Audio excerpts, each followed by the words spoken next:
رحمۃ اللہ وبرکاتہ نحمده ونصلی علی رسوله الکریم اما بعد اعوذ باللہ السمیع العلیم من الشیطان الرجیم بسم اللہ الرحمن الرحیم اہدنا الصراط المستقیم وقال تعالی الف لام میم ذالک الکتاب لا ریب فیہ ھدی للمتقین۔ پچھلے اتوار کو ہم نے کوشش کی تھی درس قرآن کے موقع پر سورہ بقرہ کی کچھ آیات آپ کے سامنے پیش کر کے یہ بتانے کی کوشش کی تھی کہ قرآن کریم کا مطالعہ ہم کس طریقے سے کریں۔ قرآن کریم کے ذریعے اللہ رب العالمین نے جن کرداروں کو ہمارے سامنے پیش کیا ہے، ان کرداروں کے بارے میں ہم یہ نہ سمجھیں کہ یہ کوئی اور ہے۔ جیسے بنی اسرائیل کو میں نے آپ لوگوں کے سامنے پہلے تو حضرت آدم کا یعنی آپ کی پیدائش اور اس کے بعد میں ملائکہ اور ملائکہ کے ساتھ ابلیس کے اس واقعے کو میں نے آپ کے سامنے رکھ کر یہ بتانے کی کوشش کی تھی کہ اللہ حضرت آدم علیہ السلام سے غلطی ہوئی اور آپ نے فوراً اللہ کی بارگاہ میں توبہ کر لیا، اور فرشتوں سے اللہ نے یہ کہا سجدہ کرو آدم کو، سب نے اللہ کی اطاعت کی، سجدہ کر لیا۔ اور اس کے بعد میں نے ایک اور کردار آپ کے سامنے پیش کیا تھا، وہ کردار تھا ابلیس کا کردار، انا خیر منہ، میں بہتر ہوں اور آدم کے آگے میں نہیں جھک سکتا۔ یہ تین کردار، اور پورا قرآن کریم اگر آپ غور کریں گے تو یہی تین کردار پر گھومتا آپ کو نظر آئے گا۔ تو جب کبھی اللہ کی بات آ جائے، کوئی چھوٹا آدمی پیش کرے، بڑا آدمی پیش کرے، گورا پیش کرے، عرب پیش کرے، عجم پیش کرے، کوئی فرقے والا پیش کرے، اللہ کی بات ہے، جھک جانا چاہیے، اطاعت کو اتباع اختیار کر لینی چاہیے۔ اگر وہاں پر ہٹ درمی نافرمانی فلانے نے پیش کی، فلانے نے پیش کی، میں قبول نہیں کروں گا، تو یہ ابلیس کا کردار ہے۔ اللہ کی بات ہے، کوئی دے کہیں سے آئے، یہ سب ہمیں دیکھنا لگی ہے۔ یہ بات میں نے پیش کی، اور اس کے بعد میں بنی اسرائیل کو اس کے بعد میں ہی اللہ رب العالمین نے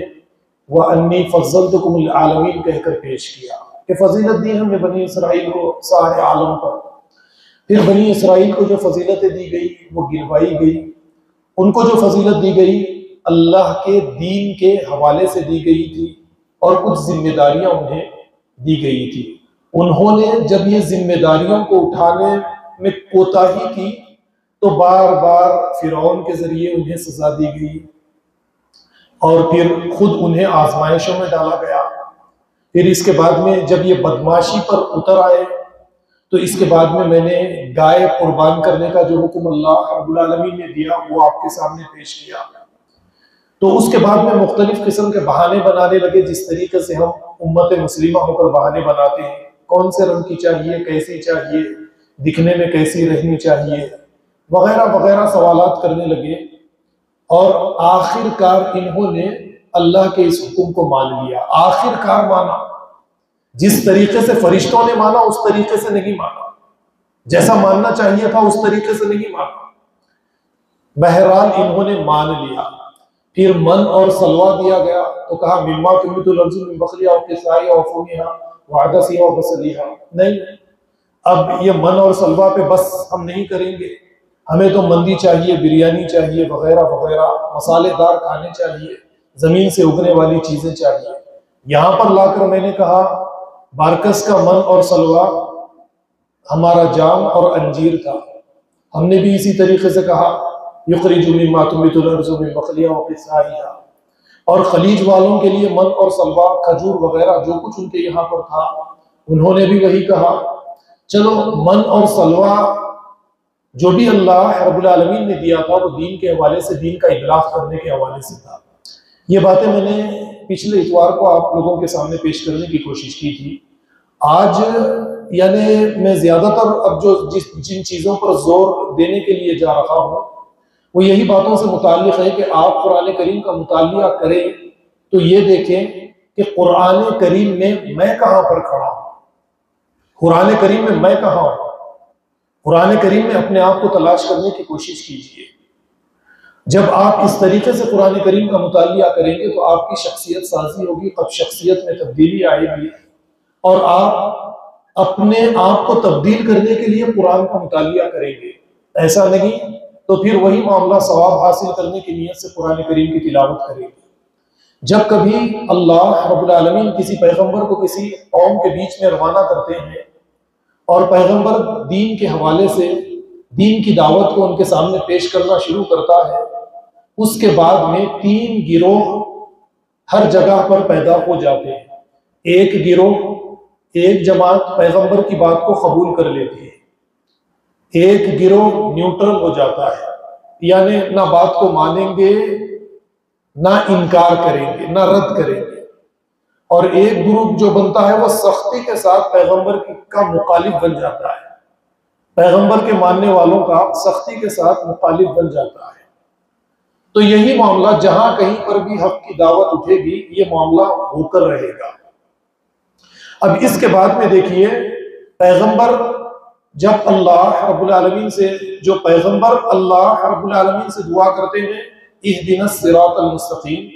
تو ہم بھی اسی طریقے سے 5 وقت کی نمازوں میں بار بار دعائیں کرتے تھے، اہدنا الصراط المستقیم، اے اللہ ہمیں سیدھے راستے پر چلا۔ یہ سیدھے راستے پر چلانے کے لیے اللہ تیار ہے، مجھے اور آپ کو سب کو چلانے کے لیے تیار ہے، لیکن اب ہمیں بھی سیدھے راستے پر چلنے کے لیے ہمیں اپنے آپ کو بھی تو تیار کرنا پڑے گا۔ ایسا نہیں کہ ہم سیدھے راستے پر چلنا نہ چاہیں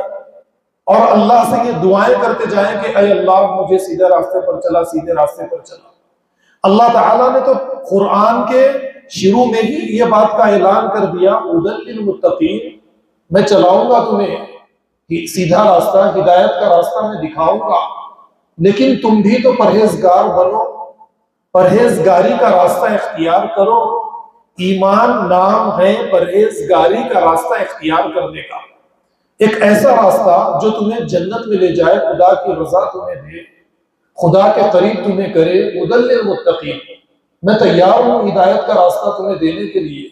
لیکن ہر ایک کو میں ہدایت کا راستہ نہیں دیتا۔ للمتقین، پھر آگے الذین یؤمنون بالغیب، جو غیب پر، پردے والی چیزوں پر اللہ تمہارے سامنے آ جائے، تم دیکھ کر اللہ کو ایمان لے آؤ، ایسا نہیں ہے۔ پردے والی چیزوں پر تمہیں ایمان لانا ہے، جنت ہے، فرشتے ہیں، ہم نے رسول کو دیکھا نہیں دیکھا، 1400 سال 1450 سال پہلے آئے، فرشتوں کو دیکھا نہیں دیکھا،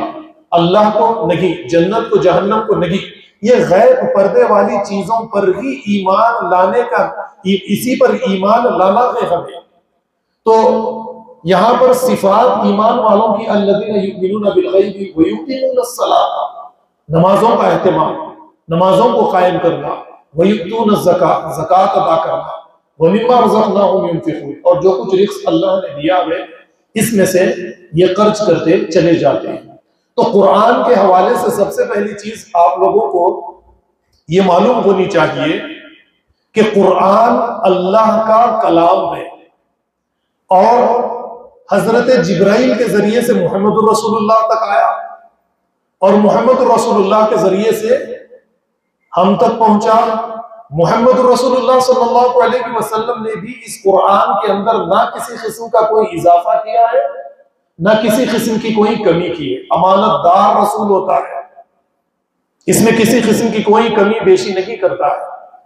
اور اسی طریقے سے فرشتہ ہوتا ہے تو یہ فرشتہ بھی امانت دار فرشتہ ہوتا ہے، یہ بھی اللہ نے جو دیا اسی شکل میں، اسی صورت میں، اسی الفاظ میں رسول تک پہنچا دیتا ہے، اور رسول بھی اسی شکل میں بندوں تک پہنچا دیتا ہے۔ اب یہ بندوں تک آنے کے بعد میں بندے اپنی طرف سے